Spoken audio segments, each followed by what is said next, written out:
Here is the review of kesari chapter 2. Years back kesari chapter 1 release అయింది, చాలా పెద్ద hit అయింది. ఇప్పుడు కేసరి చాప్టర్ 2 ఏప్రిల్ 18న రిలీజ్ అయింది గ్రాండ్ గా. ఈ వీడియోలో కేసరి చాప్టర్ 2 ఎలా ఉందనే విషయాన్ని మాట్లాడుకుందాం. వీడియోలోకి వెళ్లే ముందు మన సినిమాట ఛానల్ సబ్స్క్రైబ్ చేయండి. చాలా మంది చూస్తున్నారు కానీ సబ్స్క్రైబ్ మాత్రం చేయటం లేదు.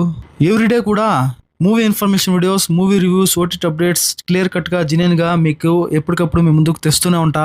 అవి మీ వరకు రావాలంటే మన సినిమాట ఛానల్ సబ్స్క్రైబ్ చేయాలి కదా. ప్లీజ్ సబ్స్క్రైబ్ చేసి సపోర్ట్ చేయండి, లైక్ చేయండి, కామెంట్ చేయండి, hit the bell icon also for more updates. Kesari chapter 2 directed by Karan Singh Tyagi, starring by Akshay Kumar, R Madhavan, Ananya Pandey, Regina Cassandra. Kesari chapter 2 చూసిన తర్వాత నాకెలా అనిపించిందంటే చాలా బాగుంది మూవీ, చాలా బాగా నచ్చింది కూడా.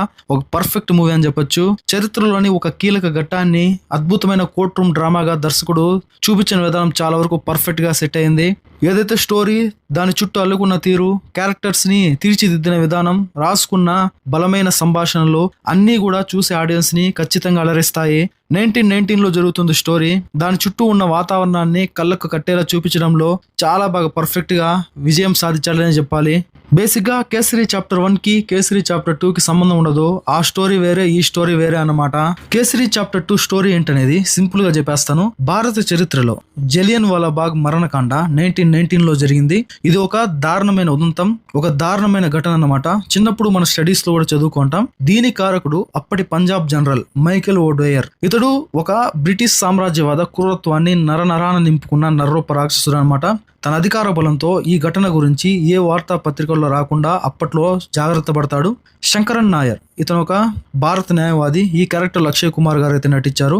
ఇతను బ్రిటిష్ వైస్రాయ్ కౌన్సిల్లో సభ్యుడిగా కూడా ఉంటాడు. బ్రిటిష్ వారికి అనుకూలుడుగా ఉంటాడు.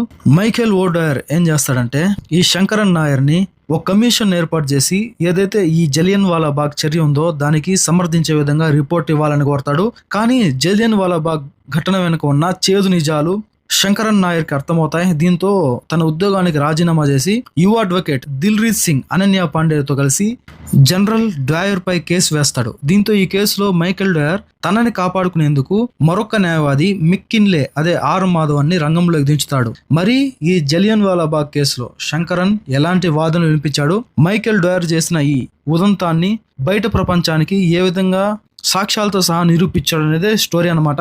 ఇక మూవీ గురించి మాట్లాడుకుంటే ఇప్పటి వరకు వచ్చిన కోర్ట్ రూమ్ డ్రామాలకు ఒక భిన్నమైనది ఈ కేసరి చాప్టర్. నిరంకుశ బ్రిటిష్ సామ్రాజ్యవాద క్రూరత్వాన్ని సవాల్ చేస్తూ ఓ భారత న్యాయవాది సాగించిన అలు పెరగని న్యాయ పోరాటానికి ప్రతీక ఈ మూవీ అని చెప్పొచ్చు.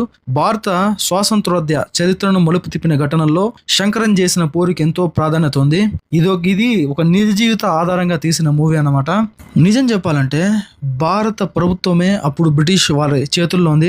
ఆ సమయంలోనే శంకరన్ అనే ఒక భారత న్యాయవాది అప్పటి బ్రిటిష్ ఉన్నత అధికారిపై కేసు వేసి మొత్తం వ్యవస్థకు వ్యతిరేకంగా తిరుగుబాటు చేయడం అంటే మామూలు విషయం కాదు. ఒక్కసారి ఆలోచించండి. ఈ ప్రయాణంలో అతను చేసిన పోరాటంలో ఎన్నో సవాళ్ళు అనేది ఎదురవుతాయన్నమాట. ఎన్నో ఎదురు దెబ్బలు తింటాడు. అయినా కూడా ఎక్కడ ధైర్యం తగ్గకుండా ఒక యుద్ధమే చేస్తాడు. ఆ యుద్ధాన్ని కళ్ళకు కనిపించేలా మూవీ డైరెక్టర్ అయితే ఈ మూవీలో చూపించాడు. మూవీ చూస్తే కూడా ఎక్కడా కూడా ఒక మూవీ చూస్తున్నామనే ఫీల్ కలగదు. ఆ టైంలో మనం నిజంగానే ఉన్నామనే ఫీల్ కలుగుతుంది. అంత సహజత్వంగా ఉంది మూవీ, అంత రియాలిటీలో తీసాడనమాట. మూవీ చూస్తే గనక చాలా ఎమోషనల్ అవుతారు. ఆ విధంగా పర్ఫెక్ట్ గా ఉంది మూవీ. మెయిన్ గా మూవీలో శంకరన్ మెక్కిన్లే మధ్య నడిచే ఆ వాదనలు కావచ్చు, ఆ కోర్ట్ రూమ్ డ్రామా, ట్విస్టులు, మధ్యలో మలుపులు, ఆ సవాళ్ళు, ప్రతి సవాళ్ళు, ప్రతి ఒక్కటి కూడా లిటరలీ చెప్తున్నా ప్రతి ఒక్కరిని చాలా ఇంట్రెస్టింగ్ గా మూవీలోకి లీనం చేస్తాయి. అంత పర్ఫెక్ట్ గా ఉంది. మూవీ ఓపెనింగ్ జలియన్ వాలా బాగ్ దురాగతాన్ని అయితే చూపించారు. ఆ తర్వాత శంకరన్ క్యారెక్టర్ ఇంట్రడక్షన్ అయితే చూపించారు. తర్వాత క్యారెక్టర్స్ అన్ని కూడా పరిచయం అవుతూ ఉంటాయి.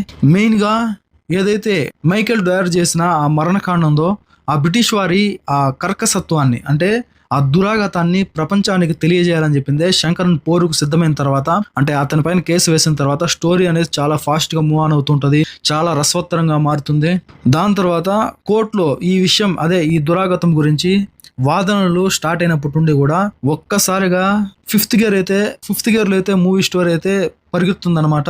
తొలి ట్రైల్లోనే శంకరన్ తన వాదనలతో జనరల్ డ్రాయర్ కి ముచ్చటలు పట్టించడం, దీంతో అతను శంకరన్ కు ఆపోజిట్ గా మెక్కిన్లేకి రంగంలోకి దించడం తదితర సీన్లు అయితే చాలా ఇంట్రెస్టింగ్ అనిపిస్తాయి. దాని తర్వాత సెకండ్ హాఫ్ మొత్తం కూడా కోర్ట్ రూమ్ డ్రామాతో హోరెత్తిపోతుంది అనమాట.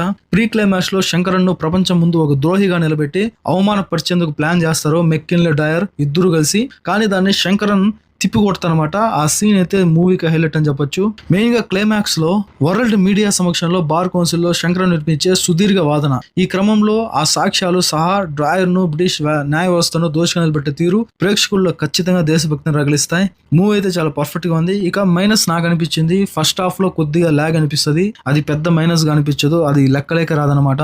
ఇక క్యారెక్టరైజేషన్ పరంగా అక్షయ్ పూర్తి కెరియర్ లో అంటే మూవీ కెరియర్ లో ఈ శంకరన్ నాయక్ క్యారెక్టర్ అనేది ఒక ప్రత్యేకంగా నిలిచిపోతుంది అనడంలో ఎటువంటి డౌట్ లేదు.